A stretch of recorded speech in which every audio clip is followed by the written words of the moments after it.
Assalamualaikum warahmatullahi wabarakatuh. Perkenalkan, nama saya Tiara Sarani dari kelas 12 IPS 4. Hari ini saya akan menjelaskan cara budidaya ternak ayam petelur untuk para pemula.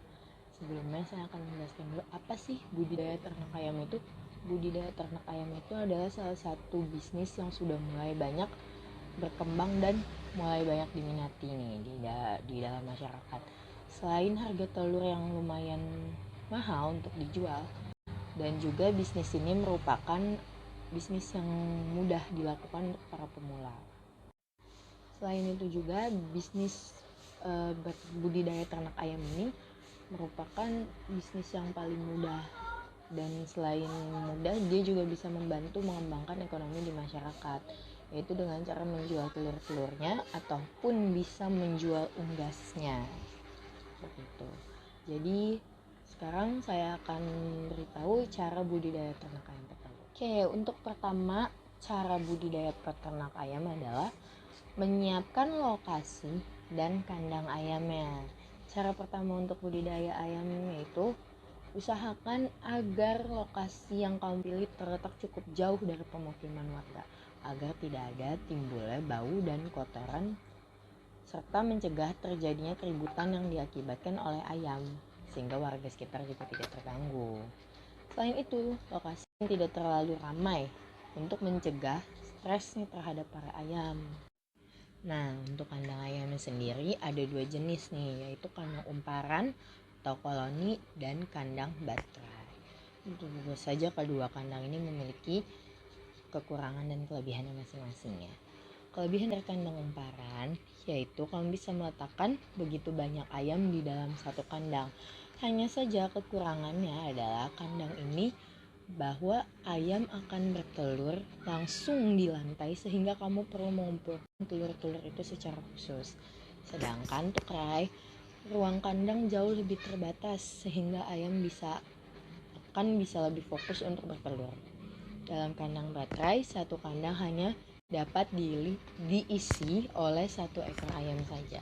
Kedua, ada pemilihan bibit. Pemilihan bibit harus dilakukan secara baik dan benar. Kalau bisa harus bisa bibit unggul. Ini merupakan salah satu bagian penting dalam budidaya peternak karena nantinya akan menghasilkan telur-telur yang berkualitas.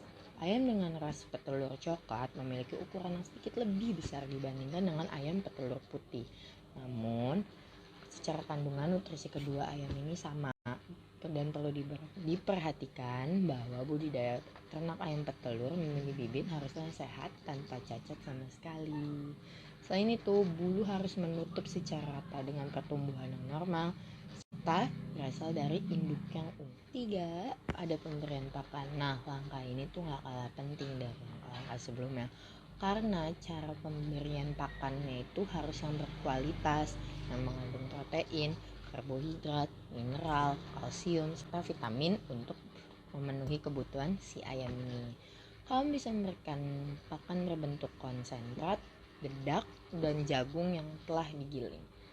Perlu diingat bahwa ayam yang kurang mendapatkan pakan tidak akan bisa menghasilkan produksi yang maksimal, sehingga pakan apa yang kamu berikan kepada ayam akan sangat mempengaruhi keberhasilan bisnis budidaya ternak ayam petelur yang tengah kamu jalani gitu.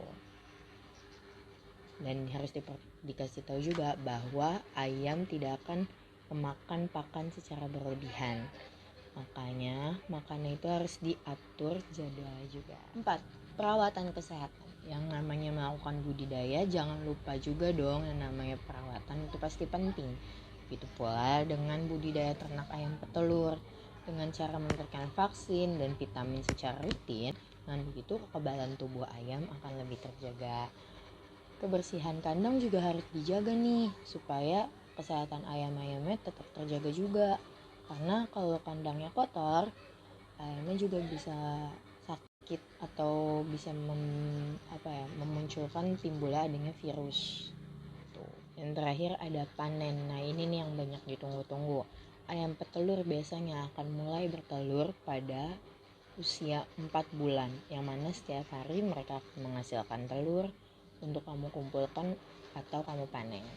Nah, setelah dipanen, jangan langsung dipasarkan, karena kamu juga harus mensortir dan memisahkan antara telur yang kualitas baik dengan yang abnormal. Biasanya telur abnormal memiliki ukuran yang lebih besar, lebih kecil, atau dengan bentuk yang aneh seperti lonjong atau gepeng. Perlu diketahui, hanya telur berkualitas lah yang bisa masuk ke pasaran nantinya. Gitu. Oke, setelah aku kasih tahu kalian gimana caranya beternak budidaya ayam yang baik dan benar, aku juga mau kasih tahu nih kalau dari cara budidaya ternak ayam ini ada resikonya juga loh. Meskipun bisnis ini tidak main-main dan sangatlah menjanjikan, bukan berarti bisnis ini tidak memiliki resiko. Sebenarnya tidak hanya bisnis ayam saja ya, melainkan juga banyak bisnis lainnya. Yang pertama itu ada kematian. Yang namanya berbisnis, apalagi yang dibisniskan makhluk hidup, bisa saja tidak terhindar dari resiko kematian. Yang kedua, ada harga yang seringkali berubah-ubah. Di pasaran Indonesia kan kadang ekonominya masih naik turun ya. Jadi harga yang dihasilkan juga kadang naik turun. Next, ada perubahan musim yang ekstrim. Nah, khususnya buat di Jakarta nih ya, cuacanya kan ekstrim banget, sering berubah-ubah dan juga menyebabkan kerugian yang besar untuk bisnis satu ini. Sebagai contoh, di musim kemarau biasanya terjadi krisis pakan, terutama jagung, yang membuat harga pakan itu sendiri jadi melambung tinggi. Maka dari itu, jika kamu ingin melakukan bisnis budidaya ini, waspadalah dengan musim-musim ekstrem. 4. Kurang rajin. Nah, ini risiko yang paling sering terjadi dalam bisnis ayam petelur ya, yaitu pelaku usaha yang kurang rajin dan malas sehingga menjadi penghambat bisnis ini sendiri. Nah, perlu diingat bahwa menjalani setiap bisnis itu membutuhkan kegigihan dan semangat pantang menyerah agar bisnis bisa terjun bertahan lama dan memiliki keuntungan yang besar. Nah, mungkin segitu aja sih dari aku, gimana sih caranya budidaya ternak ayam petelur yang baik dan benar untuk pemula. Nah, harus diperhatikan ya apa yang tadi udah aku jelasin semuanya.